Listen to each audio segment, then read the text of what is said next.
الحمد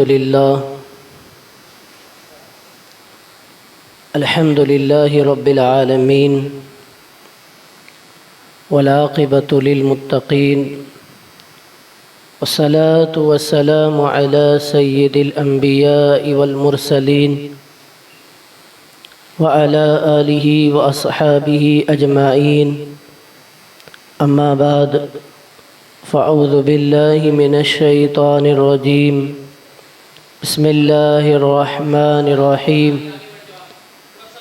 آگے آ جاؤں بھائی، پہلے آگے بھی سب پورا کر لیں۔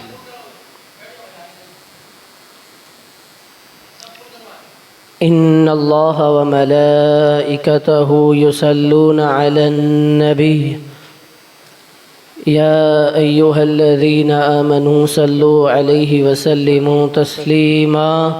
اللہم صلی علی سیدنا مولانا محمد معدن الجود والکرم وآلہ وبارک وسلم صلاۃ و سلام علیک یا رسول اللہ وسلم علیک یا حبیب اللہ۔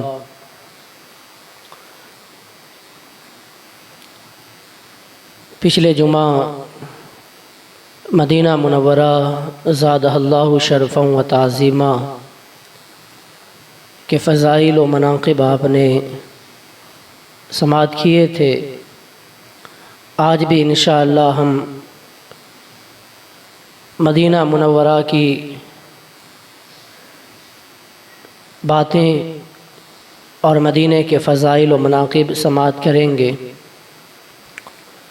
اعلیٰ حضرت امام اہل سنت،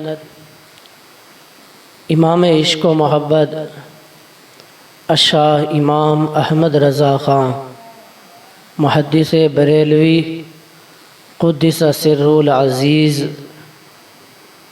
نے اپنے کئی کلام میں مدینہ شریف کے فضائل بیان فرمائے، جو ایک عاشق رسول کے لیے ایمان کی تازگی کا سبب بنتے ہیں۔ اسی لیے تو ہمارے علماء فرماتے ہیں کہ ہمیں اعلیٰ حضرت کے کلام پڑھنے چاہیے، اعلیٰ حضرت کے لکھے ہوئے اشعار نعت خوانوں سے سننا چاہیے تاکہ ہمارے ایمان میں تازگی پیدا ہو، محبت رسول میں اور اضافہ ہو جائے۔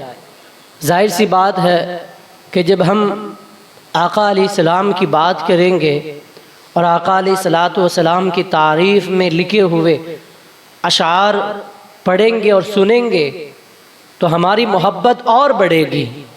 تو اعلیٰ حضرت نے بھی ایک کلام لکھا تھا جب آپ حج کرنے کے لیے جا رہے تھے، تو پھر آپ نے وہ کلام لکھا کہ آج ایسا سفر ہے کہ اس سفر کی کوئی مثال نہیں ہے، اس سفر کا کوئی جواب نہیں ہے۔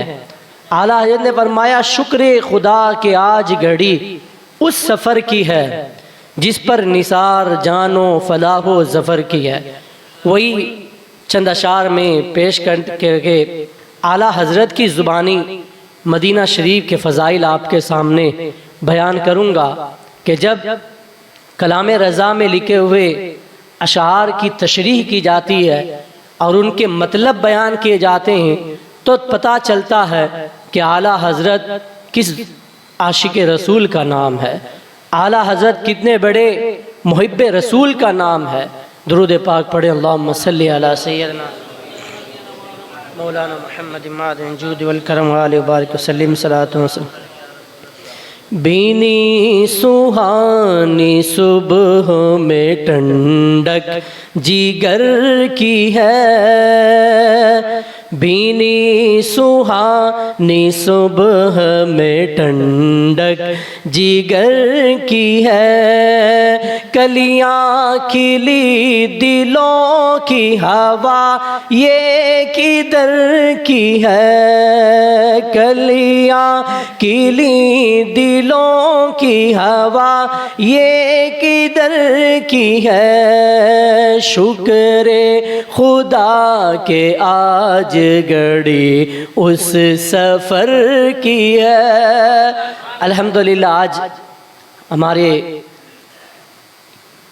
دو چار مقتدی حضرات بھی مدینہ منورہ جانے والے ہیں تو وہ لوگ آج خوشیوں کے اندر پھولے نہیں سما رہے ہوں گے، کیونکہ آج ان کا جو سفر ہے وہ دنیا کی کسی اور جگہ کا سفر نہیں، وہ مدینہ رسول کا سفر ہے۔ تو وہ لوگ کہیں گے اعلیٰ حضرت کی زبانی، شکر خدا کہ آج گھڑی اس سفر کی ہے جس پر نثار جان و فلاح و ظفر کی ہے۔ پھر اعلیٰ حضرت نے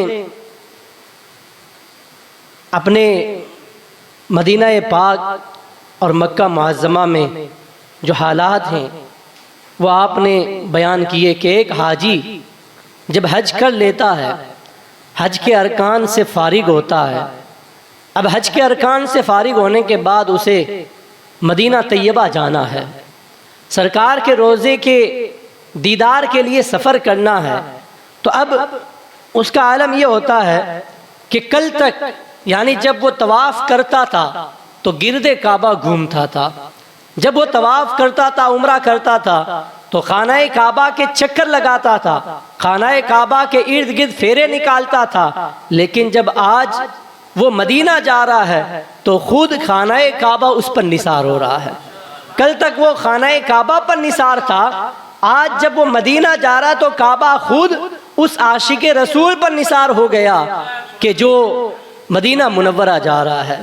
تو اعلیٰ فرماتے ہیں ہم گرد کعبہ پھرتے تھے کل تک اور آج وہ، ہم گرد کعبہ پھرتے تھے کل تک اور آج وہ، ہم پر نثار ہے یہ ارادت کدھر کی ہے، شکر خدا کہ آج گھڑی اس سفر کی ہے۔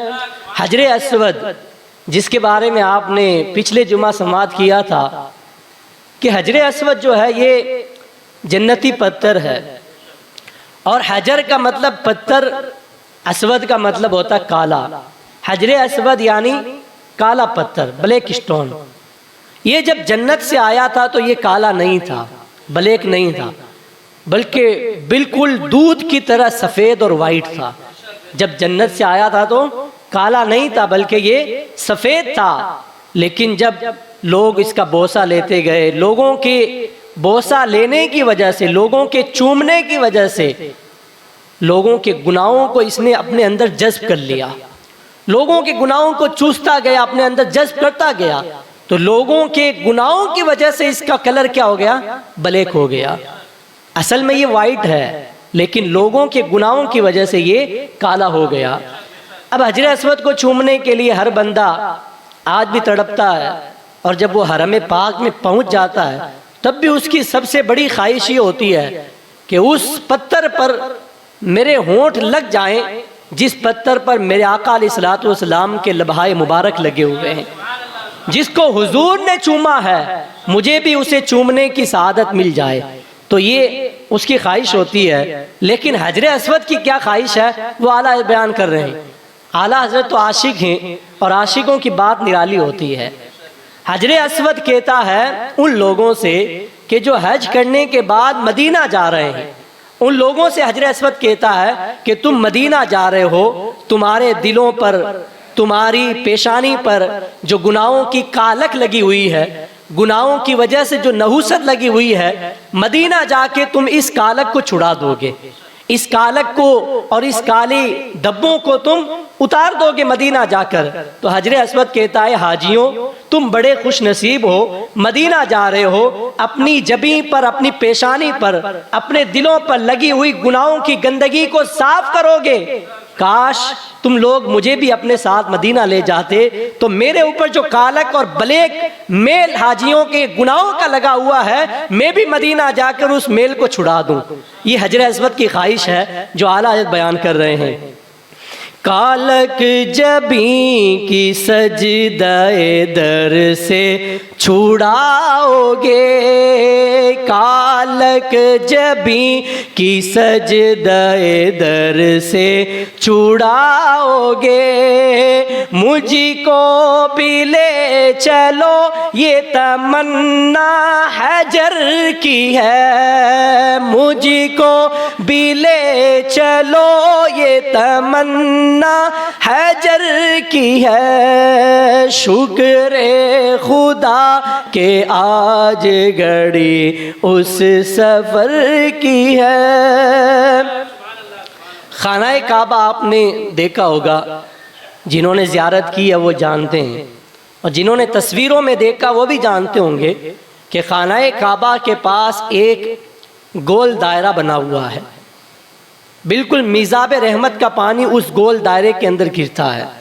خانہ کعبہ کو جب آپ دیکھیں گے تو ایک آدھا سرکل بنا ہوا ہے، آدھا گول دائرہ، اس کا نام ہے حتیم۔ یہ حتیم کیا ہے؟ حتیم بھی کعبہ شریف کا ہی حصہ ہے۔ حتیم کے اندر نماز پڑھنا گویا کہ کعبے کے اندر ہی نماز پڑھنے کے برابر ہے۔ اور یہ حتیم کی جگہ کو کعبے کے باہر کیوں چھوڑ دیا گیا، اس کی تفصیل میں نے آپ کے سامنے بیان کی تھی کہ جب کفار قریش نے خانہ کعبہ کی تعمیر کی تھی، حضور علیہ الصلوۃ والسلام کے نبوت کے اعلان کرنے سے پہلے، اس وقت کفار مکہ کے پاس سامان اور رقم کم پڑ گئی تھی، جس کی وجہ سے انہوں نے 4 دیواری خانہ کعبہ کی بنا دی، اور خانہ کعبہ کا جو تھوڑا اور زیادہ باہر حصہ تھا اس کو انہوں نے باہر ہی چھوڑ دیا۔ ان کے پاس اسباب کم پڑ گئے تھے، اور ہمارے مفتی صاحب قبلہ مفتی اعظم مہاراشٹر فرماتے ہیں کہ یہ اسباب کم پڑ جانا یہ تو ایک بہانہ ہے، یہ اسباب کم پڑ جانا یہ بھی ہمارے لیے اللہ کا بہت بڑا فضل ہے۔ اگر ان کے پاس اسباب کم نہیں پڑتے اور حتیم کے حصے کو بھی کعبے کے اندر لے لیا جاتا تو آج بہت سارے مسلمانوں کو کعبے کے اندر نماز پڑھنا نصیب نہیں ہوتا۔ لیکن یہ حتیم جو کعبے کا حصہ ہے، اس کو سامان کم پڑنے کی وجہ سے انہوں نے باہر ہی چھوڑ دیا، تو آج یہ اللہ کا اتنا بڑا فضل اور ہمارے آقا صلی اللہ علیہ وسلم کا بہت بڑا ہم پر کرم ہے کہ جب بھی کوئی حاجی یا کوئی عمرہ کرنے والا حرم پاک میں پہنچتا ہے تو بآسانی وہ حتیم کے اندر جا کر 2 رکعت نماز نفل پڑھ لیتا ہے۔ اور اس کا ثواب یہ ہے کہ حتیم کے اندر نماز جس نے پڑھ لی گویا کہ اس نے کعبے کے اندر نماز پڑھی ہے۔ تو حتیم کا جو دائرہ ہے وہ اس طرح ہے۔ اعلیٰ یہ فرماتے ہیں اس دائرے کو تم غور سے دیکھو، یہ دائرہ جو ہے یہ عام دائرہ نہیں ہے، یہ ہمیں کچھ بتا رہا ہے۔ یہ ہمیں کیا بتا رہا ہے؟ ہمیں یہ بتا رہا ہے کہ جب حاجی حج کر کے مدینہ طیبہ جا رہا ہے تو اس وقت وہ دائرہ کعبہ شریف اس طرح دائرے کے اندر جیسے ماں اپنے بچے کو اس طرح گود میں لیتی ہے، آغوش کے اندر لیتی ہے، تو خانہ کعبہ حتیم کی شکل میں اپنے چاہنے والوں کو، اپنے گرد گھومنے والوں کو اور مدینہ جانے والوں کو یہ پیغام دے رہا ہے کہ تم جا رہے ہو مجھے بھی ساتھ میں لے جاؤ، تم مدینہ جا رہے ہو مجھے بھی ساتھ میں لے جاؤ۔ اس لیے خانہ کعبہ نے اپنی آغوش کو کھول دیا ہے جو بظاہر ہمیں حتیم نظر آتا ہے۔ اعلیٰ فرماتے ہیں آغوش شوق کھولیں جن کے لیے حتیم۔ حتیم کیا کہتا ہے کہ کل تک تو ان کو میں نے اپنی گود میں لیا تھا، میرے اندر آ کر یہ نماز پڑھتے تھے، اپنی آغوش میں لیا تھا، لیکن آج جب مدینے جانے کا ان کو ٹکٹ مل گیا تو یہ فرقے نہیں دیکھ رہے، گھوم کے نہیں دیکھ رہے کہ جب ایک بندے کو کوئی خوشی مل جاتی ہے، ایک خوشخبری ملی اور خوشی سن کر وہ مچل کر مسرت اور شادمانی کے اندر اپنی اس خوشی کو پورا کرنے کے لیے دوڑ جاتا ہے۔ پھر اس بندے کو چاہے لاکھ آپ بلائیں کہ بھائی ادھر آؤ ہم سے کچھ بات کر لو، وہ گھوم کے نہیں دیکھتا ہے، فرقے نہیں دیکھتا ہے. وہ کہتا ہے مجھے جو خوشی حاصل ہو گئی ہے میں اس خوشی کو پورا کر کے رہوں گا, اپنے دل کو اور اپنی آنکھوں کو ٹھنڈا کر کے رہوں گا. وہ خوشی ملنے کی خوشی کے اندر اور اس بشارت کو ملنے کی مسرت کے اندر گھوم کے نہیں دیکھتا, فرقے نہیں دیکھتا. اعلیٰ یہ فرماتے ہیں حاجی جب مدینہ جاتا ہے تو گھوم کے نہیں دیکھتا ہے, کیونکہ مدینہ جانے سے بڑی اس کو کوئی خوشی نہیں ملتی ہے. سب سے بڑی خوشی ایک حاجی کے لیے یہی ہے کہ اس نے حج کر لیا, طواف کر لیا, صفا مروہ کی صحیح کر لی, مقام ابراہیم پر نماز بھی پڑھ لی, وقوف عرفات کر لیا ہے, وقوف مینا کر لیا ہے, مزدلفہ میں رات بھی گزار لی ہے. لیکن ان ساری عبادتوں پر قبولیت کی سند لگانے کے لیے اب اسے مدینہ جانا ہے. جب تک وہ مدینہ نہیں جائے گا اس کی عبادتیں قبول نہیں ہوگی. اور یہ تو اعلیٰ نے فرمایا ہے, ہوتے کہاں خلیل و بنا, بھی اس کی آپ تشریح سنیں گے کہ یہ ساری چیزیں حج, عمرہ, طواف, صحیح ساری اللہ تعالیٰ نے ہمیں عطا فرمائی ہیں. تو کس کے صدقے میں؟ مدینے کے تاجدار کے صدقے میں. تو اعلیٰ فرماتے ہیں وہ حاجی فرقے نہیں دیکھتا ہے, یہ دھن کی در کی ہے. آگوش شوق کھولے ہیں جن کے لیے حتیم, وہ فرقے دیکھتے نہیں, یہ دھن کی در کی ہے. شکر خدا کہ آج گھڑی اس سفر کی ہے. مدینہ جانے والوں کے لیے اعلیٰ حضرت کا پیغام ہے. وہ کیا پیغام ہے کہ جس طرح تم دنیا کے اور شہروں میں گھومتے ہو غفلت کے اندر, اس طرح مدینے میں نہ گھومنا. مدینے کے ذرے ذرے کا ادب کرنا ہم پر واجب ہے. مدینے کی گلیوں کا احترام کرنا ہم پر لازم ہے کہ اگر کسی نے مدینے کا ادب کیا تو اس نے سب کچھ حاصل کر لیا, اور کسی نے مدینے کی بے ادبی کی, مدینے کی توہین کر دی تو اس کا سب کچھ بیکار ہو گیا.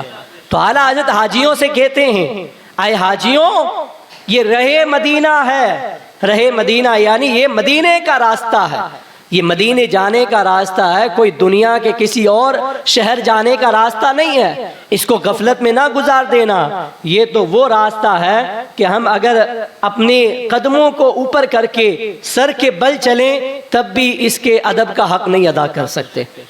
کما حق کو ہم مدینے کا ادب نہیں کر سکتے اگر ہم سر کے بل بھی چلے. حرم کی زمین اور قدم رکھ کے چلنا, ارے سر کا موقع ہے وہ جانے والے. تو اعلیٰ فرماتے ہیں ہاں ہاں رہے مدینہ ہے غافل ذرا تو جاگ. ہاں ہاں رہے مدینہ ہے غافل ذرا تو جاگ. او پاؤں رکھنے والے یہ جا چشم و سر کی ہے. شکر خدا کہ آج گھڑی اس سفر کی ہے. کلام تو بہت طویل ہے, اس کی اگر مکمل تشریح کی جائے تو یہ ایک مجلس کافی نہیں ہے. ایک آخری شعر سے آپ سن لیں, اور اس میں اعلیٰ حضرت نے جو ہمیں بتایا ہے اس سے ہر مسلمان کو یہ سمجھ آ جائے گا کہ اللہ تعالیٰ نے مدینے میں کیا برکتیں رکھی ہیں. مدینہ طیبہ کی برکتیں اور رحمتیں اور نعمتیں ان کا کیا کہنا. اعلیٰ فرماتے ہیں کہ جب حاجی مقام ابراہیم پر جاتا ہے, مینا میں جاتا ہے, مزدلفہ میں جاتا ہے اور خانہ کعبہ کی زیارت کرتا ہے, یہ ساری جو نعمتیں اسے حاصل ہوئی ہیں اور اللہ نے اسے حج کا جو شرف عطا فرمایا ہے, یہ سب حضور علیہ الصلوۃ والسلام کا صدقہ ہے. اگر حضور نہ ہوتے تو نہ کعبہ ہوتا, نہ مقام ابراہیم ہوتا, نہ مینا ہوتا, نہ مزدلفہ ہوتا, نہ عرفات کا میدان بنایا جاتا, نہ ہی صفا مروہ بنائی جاتی, کچھ نہ بنایا جاتا اگر حضور کو نہ بنایا جاتا. تو اعلیٰ فرماتے ہیں ہوتے کہاں خلیل و بینا کعبہ او مینا, ہوتے کہاں خلیل و بنا کعبہ او مینا، لولا کے والے صاحبی سب تیرے گھر کی ہے، اس کے تو فعل حج بھی خدا نے کرا دیے۔ یہ حج کا موقع ملا ہے کس کے صدقے میں؟ یہ سرکار کے صدقے میں ہے، یہ آقا کے صدقے میں ہے۔ اصل مراد جو ہماری حاضری ہے وہ تو حضور کی بارگاہ کی حاضری ہے، لیکن پھر بھی آج نجدی کہتا ہے کہ حج کرو اور اپنے گھر چلے جاؤ، مدینہ جانا کوئی ضروری نہیں ہے۔ ہم کہتے ہیں تمہارے لیے ضروری نہیں ہوگا، ہمارے لیے تو بہت ضروری ہے، ہمارے لیے تو فرض ہے۔ اور وہ نجدی جو شفاعت کا انکار کرتے ہیں، جو کہتے ہیں کہ مدینے میں آ کر حضور کی شفاعت مانگنا، اسألک الشفاعت یا رسول اللہ کہنا، یہ شرک ہے۔ خود ایک لال رومال والے نے، میں نے پچھلی بار آپ کو بتایا تھا، جب میں گیا حج پہ اور سرکار کی بارگاہ میں حاضری دے رہا تھا مواجہ شریف پر، تو میں نے عرض کیا اسألک الشفاعت یا رسول اللہ، تو اس لال رومال والے نے سن لیا، میرا ہاتھ پکڑا اور قرآن کی آیت سنانے لگا، من ذا الذی یشفع عندہ، کہ شفاعت تو اللہ کے پاس ہے لیکن تم رسول سے مانگتے ہو۔ جواب تو میرے پاس تھا، لیکن حضور علیہ الصلوۃ والسلام کی بارگاہ کا ادب یہی ہے کہ وہاں خاموشی اختیار کی جائے، وہاں خاموش رہا جائے، وہاں لڑائی جھگڑے بحث و مباحثہ نہ کیا جائے، کیونکہ اگر کوئی بحث کرتا بھی ہے، نجدی اگر ہار بھی جاتا ہے تو پھر وہ یا پولیس المدد کہتا ہے اور پولیس کو مدد کے لیے بلاتا ہے، جو کہتا ہے نبی سے مدد مانگنا شرک ہے، ولی سے مدد مانگنا شرک ہے، رسول سے مدد مانگنا شرک ہے۔ ہم نے دیکھا ہے وہ پولیس سے مدد مانگتا ہوا نظر آتا ہے۔ کیا پولیس سے مدد مانگنا یہ توحید ہے؟ اگر نبی سے مدد مانگنا شرک ہے، ولی سے اور صحابی سے مدد مانگنا شرک ہے، تو پولیس سے مدد مانگنا بھی شرک ہے، اور پولیس کو ہیلپ کے لیے بلانا یہ بھی شرک ہے۔ اس نے کہا من ذا الذی یشفع عندہ، کہ اللہ کے یہاں شفاعت ہے، لیکن اس جاہل کو یہ پتا نہیں، حالانکہ وہ جانتے ہیں لیکن وہ چھپاتے ہیں۔ ان کا معاملہ یہی ہے جو یہودیوں کا معاملہ ہے، افتؤمنون ببعض الکتاب وتکفرون ببعض۔ یہودی قرآن کی آدھی آیتوں پر ایمان لاتے ہیں اور آدھی آیتوں کو جھٹلا دیتے ہیں۔ یہی معاملہ دیوبندیوں کا ہے، یہی معاملہ وہابیوں کا ہے، یہی معاملہ نجدیوں کا ہے۔ وہ آدھی آیت سنا کر مسلمانوں کو گمراہ کرنے کی کوشش کرتے ہیں، اگر وہ پوری آیت سنائیں گے تو ان کے سارے فرقے کی دھجیاں اڑ جائیں گی اور ان کا پردہ پاش ہو جائے گا۔ اس نے کہا من ذا الذی یشفع عندہ، جب اس نے یہ آیت پڑھی کہ شفاعت تو اللہ کے پاس ہے، لیکن آپ بھی جانتے ہیں آیت الکرسی تو آپ کو بھی یاد ہے، من ذا الذی یشفع عندہ، اس کے آگے رب نے کیا فرمایا؟ الا باذنہ۔ الا باذنہ کے اندر نجدیوں کے عقائد کی دھجیاں اڑ جاتی ہیں اور ان کے باطل عقائد کا پردہ پاش ہو جاتا ہے۔ من ذا الذی یشفع عندہ، کہ شفاعت تو اللہ کے پاس ہے، وہ لوگ کہتے ہیں، لیکن اللہ نے آگے فرمایا الا باذنہ، مگر اللہ کے حکم سے، اللہ کی پرمیشن سے، اللہ کی اجازت سے اگر کوئی شفاعت کرے گا تو اس کی شفاعت بھی حق ہے، اس کی شفاعت بھی حق ہے۔ اور وہ لوگ شفاعت کا انکار کرتے ہیں۔ حدیث پاک میں آیا، اللہ کے رسول صلی اللہ تعالی علیہ وسلم نے فرمایا، ایک حاجی جب حج کر کے آتا ہے تو وہ حاجی اپنے گھر کے 400 لوگوں کی شفاعت کرے گا۔ یہ حدیث پاک ہے۔ اب آپ دیکھیں، ایک عام حاجی جو نہ عالم ہے، نہ حافظ ہے، نہ مفتی ہے، نہ قاری ہے، نہ محدث ہے، نہ ولی ہے، نہ صحابی ہے، کچھ نہیں ہے، صرف اس نے اللہ کے ایک حکم پر عمل کیا، حج کر کے آیا۔ اب اس کی فضیلت کا یہ عالم ہے کہ حضور فرماتے ہیں وہ حاجی اپنے گھر کے 400 لوگوں کی شفاعت کرائے گا۔ اب آپ اندازہ تو لگاؤ، ایک عام حاجی کی شفاعت کا یہ عالم ہے تو حضور کی شفاعت کا کیا عالم ہوگا؟ حضور کی شفاعت کا کیا عالم ہوگا؟ اعلیٰ حضرت فرماتے ہیں، وہابی کہتا ہے کہ رسول شفاعت نہیں فرمائیں گے۔ اعلیٰ حضرت نے آگے لکھا کہ وہابی صحیح کہتا ہے۔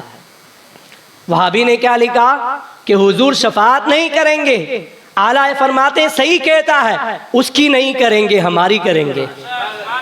اس کی شفاعت نہیں کریں گے، ہماری شفاعت کریں گے۔ ہمیں نہ اپنی نمازوں پہ ناز ہے، نہ اپنے حج پہ ناز ہے، نہ اپنے عمرہ پہ ناز ہے، نہ اپنے روزوں پہ ناز ہے، نہ زکوٰۃ اور صدقہ و خیرات پہ ناز ہے۔ ہمیں جو ناز ہے حضور کی شفاعت پہ ناز ہے کہ کل قیامت کے دن اگر ہمیں رب تعالیٰ نے جنت میں جانے کا مژدہ سنایا تو وہ حضور کی شفاعت کی بدولت ہوگا۔ کیا ذوق افزا شفاعت ہے تمہاری واہ واہ، قرض لیتی ہے گناہ پرہیزگاری واہ واہ۔ تم کہتے ہو کہ حضور کی بارگاہ میں جانا کوئی ضروری نہیں ہے، اعلیٰ فرماتے ہیں اس کے طفیل حج بھی خدا نے کرا دیے، اصل مراد حاضری اس پاک در کی ہے۔ تو اصل مراد تو حاضری حضور کی بارگاہ کی ہے۔ وہ کیا جانتا ہے بدعقیدہ اور بد مذہب جس کے دل میں حضور کی محبت نہیں، مدینے کی محبت اس کے دل میں کہاں سے آ جائے گی؟ جو آج بھی مدینے کو یثرب کہتا ہے اس کے دل میں مدینے کی محبت کہاں سے آئے گی؟ یثرب یہ مدینے کا پرانا نام ہے۔ یثرب کا مطلب ہوتا ہے بیماریوں کا گھر۔ جب تک میرے آقا علیہ الصلوۃ والسلام مدینے میں تشریف نہیں لائے تھے، مدینے میں وبائیں تھیں، بلائیں تھیں، بیماریاں تھیں، جو مدینے میں آ جاتا تھا بیمار ہو جاتا تھا۔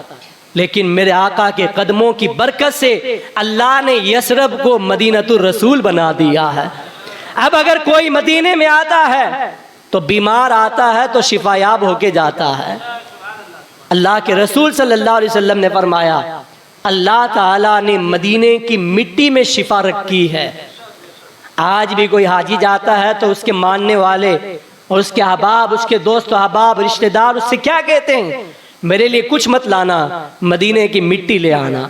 مدینے کی مٹی جسے خاک شفا کہا جاتا ہے، اور لاکھوں کروڑوں لوگ اس سے شفایاب ہوتے ہیں۔ یہ صرف عشق والی آنکھیں دیکھ سکتے ہیں، لیکن جو لوگ کہتے ہیں کہ یہ بدعت ہے، یہ ناجائز ہے، یہ حرام ہے، یہ شرک ہے، انہیں کیا نظر آئے گا کہ مدینے کی مٹی میں کیا فضیلت ہے؟ دیدہ کور کو کیا ہے نظر کیا دیکھے۔ میرے آقا نے جب فرما دیا کہ مدینے کی خاک کے اندر، مدینے میں مٹی میں شفا رکھی ہے اللہ نے، تو اس میں شفا ہے۔ دنیا جھوٹی ہو سکتی ہے، میرے آقا کی حدیث جھوٹی نہیں ہو سکتی، حضور کا فرمان جھوٹا نہیں ہو سکتا۔ مدینہ ایسا شہر ہے کہ حضرت امام مالک رضی اللہ تعالیٰ عنہ جو مدینہ طیبہ کے بہت بڑے محدث گزرے ہیں اور ایک مجتہد امام ہیں، انہوں نے پوری زندگی مدینے میں گزاری۔ مدینے کی گلیوں میں ننگے پاؤں پھرتے تھے، کبھی پاؤں میں جوتا نہیں پہنا۔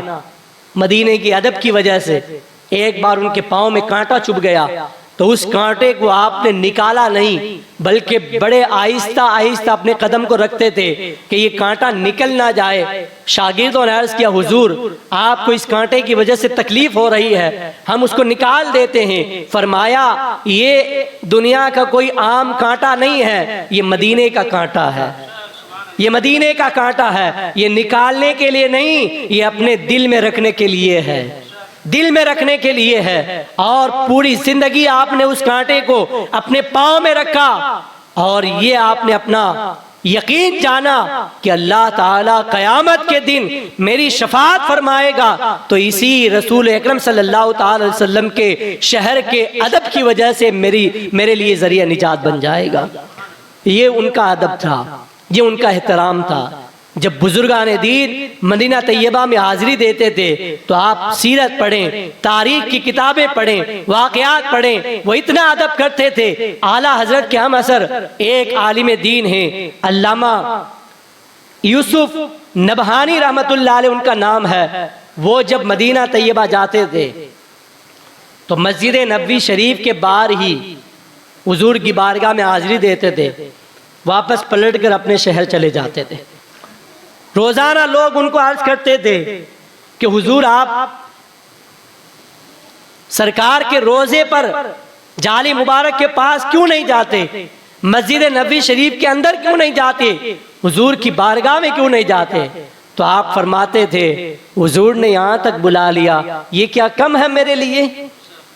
یہ بھی کیا کم ہے کہ حضور کے شہر میں آئے ہوئے ہیں، پھر آپ نے فرمایا تھا کہ یاد رکھو میں حضور کے در پاک کے باہر کھڑا رہتا ہوں، اس کی وجہ یہ ہے کہ ہم مدینے میں بھکاری بن کے آتے ہیں، ہم مدینے میں کتے بن کر آتے ہیں، حضور کی بارگاہ کے سگ بن کر آتے ہیں، اور یاد رکھو کتے کا کام گھر کے اندر نہیں گھر کے باہر ہوتا ہے، کتے کا کام گھر کے باہر ہوتا ہے، بھکاری کا کام، فقیر کا اور مانگنے والے کا کام گھر کے اندر نہیں ہوتا ہے، گھر کے باہر ہوتا ہے۔ ہم حضور کے در کے بھکاری ہیں، باہر سے ہی حضور کی بارگاہ میں منگتے بن کر ہاتھ پھیلاتے ہیں، بارگاہ میں حاضری دیتے ہیں، واپس چلے جاتے ہیں۔ یہ ان کے حاضری دینے کا انداز تھا۔ بزرگوں کا الگ الگ انداز ہوتا ہے حاضری دینے کا۔ آج کوئی اندر جا کر حاضری دیتا ہے تو کوئی باہر سے حاضری دیتا ہے، لیکن وہاں اللہ کے یہاں اندر اور باہر نہیں دیکھا جاتا، اللہ کے یہاں تو دلوں کی نیت دیکھی جاتی ہے۔ نیت کیا ہے، اس کے دل کے اندر ارادہ کیا ہے، وہ دیکھا جاتا ہے۔ ان بزرگان دین کے ارادے کو دیکھو، ان کی نیتوں کو دیکھو کہ ان کے دل کتنے صاف تھے اور کتنا ادب و احترام ان کے دلوں کے اندر تھا۔ لیکن آج دیکھیں ہمارے دلوں میں کتنا ادب ہے، ہم مدینے کا کتنا احترام کرتے ہیں۔ جس طرح ہم یہاں زندگی گزارتے ہیں، میں نے وہاں لوگوں کو دیکھا ہے اسی طرح وہاں بھی زندگی گزارتے ہیں۔ گھومنا پھرنا، شاپنگ کرنا، مارکیٹنگ کرنا اور زور زور سے چلانا، یہ ساری چیزیں وہاں بھی جاری رہتی ہیں۔ ویڈیو کال، فوٹو شوٹنگ، یہ ساری چیزیں وہاں بھی جاری رہتی ہیں۔ تصویر کے بارے میں علماء نے فرمایا کہ تصویر حرام ہے، جب یہاں حرام ہے تو مدینے میں اور زیادہ حرام ہے، تو اس سے بچنا چاہیے۔ وہاں جا کر حضور علیہ الصلوۃ والسلام کی بارگاہ کو پیڑ دینا، حضور کی بارگاہ میں زور سے چلانا، ایک دوسرے کو نام لے کر زور زور سے پکارنا، یہ ساری چیزیں وہ ہیں یہ جس کی وجہ سے ہمارا حج اور ہمارا عمرہ بیکار ہو سکتا ہے۔ رب تعالیٰ نے فرمایا کہ اگر تم میرے حبیب کی بارگاہ میں آ کر زور سے چلاؤ گے اور بارگاہ نبی کا ادب نہ کرو گے تو تمہارے سارے اعمال بیکار کر دیے جائیں گے، وَأَنْتُمْ لَا تَشْعُرُونَ، اور تمہیں اس کا شعور بھی نہیں ہوگا۔ سارے اعمال بیکار کر دیے جائیں گے اور تمہیں پتہ بھی نہیں چلے گا۔ اس لیے جہاں تک ہو سکے مدینے کا ادب کریں۔ امام مالک رضی اللہ تعالیٰ عنہ کی طرح، حضرت یوسف نبہانی رحمت اللہ علیہ کی طرح، حضرت اعلیٰ حضرت امام اہل سنت کی طرح، حضرت علامہ عبد الرحمن جامی کی طرح اور بزرگان دین کی طرح، جس طرح ان بزرگوں نے سرکار علیہ الصلوۃ والسلام کی بارگاہ میں حاضری دی ہے، اسی طرح آپ حاضری دیں۔ مسجدوں کا ادب کرنا سیکھیں، حاضری کا ادب کرنا سیکھیں، رسول کی بارگاہ میں جانے کا ادب سیکھیں، احترام سیکھیں، کس طرح مسجد میں آنا ہے، کس طرح حضور کی بارگاہ میں جانا ہے، کس طرح ہمیں نماز کا احترام کرنا ہے، کس طرح بارگاہ محبوب کا احترام کرنا ہے، کس طرح ہمیں مکہ معظمہ کا احترام کرنا ہے۔ یہ ساری چیزیں سیکھ کر ایک حاجی کو مدینہ جانا چاہیے۔ اللہ تعالیٰ ہم سب کو بار بار ادب والی مدینہ پاک کی حاضری نصیب فرمائے۔ ہم سب کو اللہ تعالیٰ والدین کے ساتھ حج بیت اللہ کی سعادت نصیب فرمائے۔ استغفر اللہ ربی من کل ذنب واتوب الیہ۔ کھڑے ہو کر آپ صفیں درست کر لیں۔ صفیں درست کرنے کے لیے ہر بار آپ کو کہا جاتا ہے، یاد رکھیں کہ آپ نے اس طرح صف کے اندر جگہ خالی رکھی کہ دو لوگوں کے بیچ میں جگہ رہی تو حدیث پاک کی روشنی میں ان دو لوگوں کے بیچ میں جو جگہ رہتی ہے وہاں شیطان گھس جاتا ہے۔ اب وہاں شیطان گھس کر وسوسے ڈالتا ہے، اسی وسوسے کی وجہ سے، انہی خلل کی وجہ سے ہماری نماز خراب ہوتی ہے۔ اس لیے جب بھی آپ صف بنائیں آگے جانے کی کوشش کریں کہ پہلی صف کو پورا کر دیں، اس کے بعد دوسری صف، اس کے بعد تیسری صف، یہ سب بنانے کا طریقہ ہے۔